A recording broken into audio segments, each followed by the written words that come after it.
안녕하십니까. 부동산 신문 읽어주는 공인중개사의 땅사고TV 임동상입니다. 지방도시 분양권까지 규제망 넓힌 정부 얘기하네요. 그 다음에 민간택지 공급주택 전매 제한 기간이 투기 과열지구 조정대상 재개 소유권 이전 등기일까지 제한하고 있고요. 수도권 지방광역시는 현행 6개월에서 소유권 이전 등기일까지, 기타 민간택지는 없음 이렇게 되어졌습니다. 분양권 전매 제한 추가 강화, 수도권 전역과 5대 광역시도 입주때까지 분양권 매매 차단했고요. 법인거래 자금 조달 계획은 지역 금액 관계없이 밝혀야 공급망가 서울 수요 커질 수도. 그 다음에 정부가 수도권 분양권 전매 제한 등을 강화하면서 풍선 효과를 일으키던 규제의 빈틈을 메우는 것에 전력하고 있습니다. 서울, 용산 등의 7만 가구를 공급하겠다는 청사진을 지난 6일 공개해서 주택 수요세자 논리했던 규제를 더욱 강화해 투자 수요를 꺾겠다는 목적을 드러낸 셈입니다. 실제로 정부의 이번 규제 타켓은 비규제 지역의 분양권과 법인 주택 매매에 집중됐습니다. 하지만 전문가들은 정책 효과에 대해서는 의문을 드러냈고요. 우선 비규제 지역으로 몰리는 투자 수요는 일시적으로 작겠지만 공급 위축에 대한 우려는 더욱 높아져 기존 분양권이나 셰어아파트에 쏠리는 수요는 심해질 수 있다는 거 판단되고요. 인기지역, 비인기지역도 옥석 가리기도 되어질 것이다.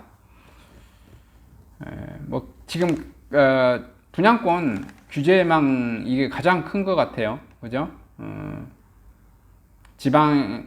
수도권하고 지방광역시도 어떻게 하겠다? 현행 6개월 이후부터 분양권 전매를 할 수 있는데 이것을 어떻게 싸그리 막아버리겠다. 어떻게? 등기하고 팔아라. 이렇게.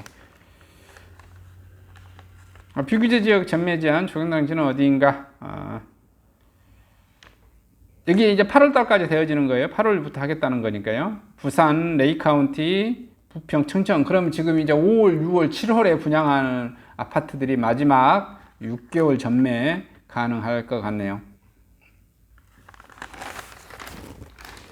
그 다음에 이제 법인이 살 때 자금 출처 들여다보겠다는 거예요. 법인으로 이렇게 회피해서 아파트 투자가 많이 이러니까 법인을 찾아내겠다. 자, 법인의 쇼핑 급증에 개인이 합산되는 주택수에 분산되고요. 종부세, 양도세 부담이 줄어들고요. 세금 회피 목적 법인 가려낸다. 구매 목적 특수관계 등 들어가는 법인용 별도 신고 서식도 만들기로 외지인 미성년자 거래 급증한 시흥 경기 남부 특별조사기로 이렇게 잡혀졌네요. 큰 제목으로. 정부가 법인주택의 거래에 칼을 빼든 이유는 이들 거래가 투기나 탈세의 창구로 활용된다고 보기 때문입니다. 수도권 비규제 지역인 법인 투자자가 몰리면서 일부 지역의 집값 급등을 부추기는 등 시장 질서를 교란시키고 있고, 정부가 지역과 시세에 관계없이 모든 법인주택 거래에 대해 자금 조달 계획서를 제출하도록 하면서 감시 대상을 전국으로 확대했습니다. 그다음에 수도권 비규제 지역 법인거래조사, 국토부는 11일 관계 부처 합동으로 투기적 법인주택 거래 대응 방안을 내놓고 있으면서 수도권 경기 남부 지역 정조정을 했습니다. 안산, 단원, 그 다음에 시흥, 화성, 평택, 군포, 워산, 인천. 작년 12.16 부동산 대책 이후 투자 수요가 불리면서 풍선 효과를 보인 것들입니다. 이상 거래는 본인이 임원으로 있는 법인의 주택 매도, 미성년자 주택 매수, 외지인, 빈번한 주택 매매수 등 투기적 매매가 의심되는 거래와 탈세, 대출 규제에 대한 대출 위반 여부에 대해서 집중 조사를 할 거고요. 그 다음에 법인 자금 조달 계획서를 의무화하겠다는 거예요. 여기서 현재 규제 지역에서는 3억 원 이상, 비규제 지역에서는 6억 원 이상 집을 매수할 때 자금 조달 계획서를 제출해야 합니다. 하지만 법인은 지역과 거래 가액에 상관없이 자금 조달 계획서 제출을 의무화합니다. 국토부 관계자는 비규제 지역만 경우 대부분 거래 가액의 6억 미만에 대한 자금 조달 계획서를 살 수 없어 조사에 어려움이 있었다고 설명하고, 국토부에 따르면 1월에서 4월 비규제 지역 6억 미만 주택 거래 비중은 안산, 단원 98%, 화성 93%, 인천, 서구 98% 등입니다.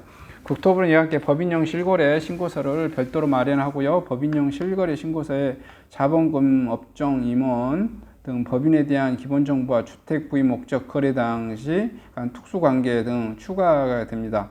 지금은 단일 신고서를 개인과 법인 모두 사용하고 있는데 정부는 이런 내용을 담은 부동산 거래 신고 법령 개정안을 마련하여 입법하고 있습니다. 이번 대책은 일반 기업을 대상으로 한 것이 아닙니다. 국토부 관계자는 법의 탈을 쓴 개인 투자자들의 편법 거래를 적발하는 것이 옥석 가리기의 주 타겟이다, 이런 내용입니다. 그 다음에 청약 강화 미치 폭탄에 잠못 이루는 과천 갭 투자자. 청약 1순위 요건 2년으로 늘었고요. 입주 아파트 6천 가구가 나왔고요. 레미안 에코팰리스 84제곱미터 전세값 6개월 만에도 안 돼 3억 가까이가 떨어졌어요. 인터넷에서 투자자 고민 글 많습니다. 세입자는 전세금 피해 우려가 있고요. 안전장치로 보증보험 가입해야 된다라고. 자, 과천 전세값 변동률 봤더니 4월 6일 마이너스 0.92, 13일 마이너스 0.62, 20일 마이너스 1.19, 27일 마이너스 1.62, 5월 4일 마이너스 1.24. 경기 과천시의 역전세 공포가 우려가 현실화되고 있습니다. 정부가 최근 규제지역에서 해당 지역 1순위 거주 요건을 1년에서 2년으로 강화하면서 아파트 청약을 염두에 두고 이주하려는 과천 전세 수요가 확 줄어버렸습니다. 게다가 중앙동 과천 센트럴 포르지오 서밋은 시작으로 내년까지 6천 가구 입주 물량이 쏟아지고 있어요. 전세 가격 하락세가 이어질 가능성은 높고요. 세입자들은 전세 보증금을 돌려받지 못할 것이라는 우려까지 나오고 있습니다. 과천시 전세 실거래가를 봤더니 2019년 11월에서 12월에는 한 10억 됐어요. 레미안 에코팰리스가. 근데 7억으로 3, 4월에 떨어졌네요. 3억 떨어졌고요. 레미안 수유가 9억 6천에서 6억 3천으로 여기도 3억 떨어졌네요. 주공 8단지가 7억 3천에서 5억으로 2억 3천 정도 떨어졌습니다. 그 다음에 다시 뜨거워지는 경매시장. 서울 낙찰가율 97%. 경매가율이 계속 좀 높아지고 있네요. 경매시장은 신종 코로나하고 좀 상관없이 어제 뉴스에도 강주권 엄청 경매시장 낙찰가율 높게 나오던데 서울도 지금 높게 나왔습니다. 대전도 높고요. 97%, 인천 92%, 부산 91%, 대구 90%, 전국 84.5% 이렇게 나와져 있습니다. 이상 전국 부동산 소식을 마치도록 하겠습니다. 감사합니다.